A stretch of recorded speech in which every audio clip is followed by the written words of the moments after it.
ফিলিস্তিনকে স্বাধীন রাষ্ট্র হিসেবে স্বীকৃতি দেওয়ার আহ্বান জানিয়েছে ফ্রান্স সহ অন্তত ১৫টি দেশ। নিউ ইয়র্কে অনুষ্ঠিত এক সম্মেলন শেষে এক যৌথ বিবৃতিতে তারা এই আহ্বান জানায়। বহু দশক ধরে চলা ইসরায়েল ফিলিস্তিন সংঘাতের স্থায়ী সমাধানে দ্বিরাষ্ট্রভিত্তিক পথকে পুনরায় সক্রিয় করার লক্ষ্যে এই সম্মেলনের আয়োজন করে ফ্রান্স ও সৌদি আরব। মঙ্গলবার রাতে অনুষ্ঠিত এই সম্মেলনের পর সামাজিক যোগাযোগ মাধ্যম এক্সে দেয়া এক বার্তায় ফরাসি পররাষ্ট্রমন্ত্রী জ্যানোয়েল ব্যারো বলেন, আর এটা ওইটা না, কাপড় ধোয়ার একটাই সলিউশন, চাকা অল ইন ওয়ান।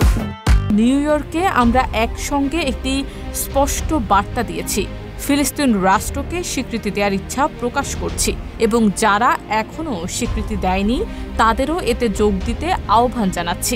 যৌথ বিবৃতিতে অংশ নেয়া ১৫ দেশের মধ্যে রয়েছে ফ্রান্স, সৌদি আরব, স্পেন, নরওয়ে এবং ফিনল্যান্ড।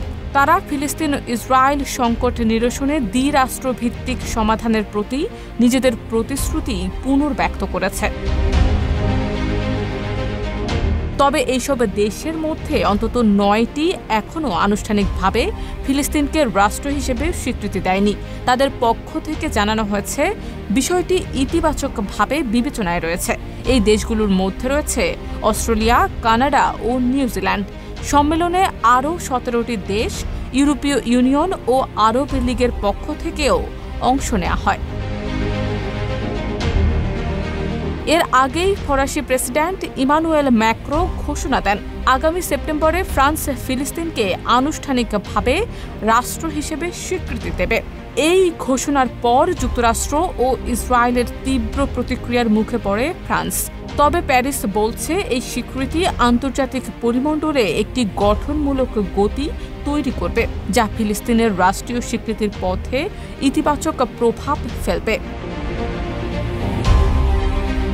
এদিকে ব্রিটিশ প্রধানমন্ত্রী কিয়ার স্টারমারও জানিয়েছেন, সেপ্টেম্বরের মধ্যে যদি ইসরায়েল গাজায় যুদ্ধবিরতি ও গুরুত্বপূর্ণ পদক্ষেপ গ্রহণ না করে তবে যুক্তরাজ্য ফিলিস্তিনকে রাষ্ট্র হিসেবে স্বীকৃতি দেবে, যা বাস্তবায়ন হলে ফ্রান্স ও যুক্তরাজ্য হবে প্রথম দুটি G7 দেশ যারা ফিলিস্তিনকে এই মর্যাদা দেবে। শারমিন নিশু, ঢাকা পোস্ট।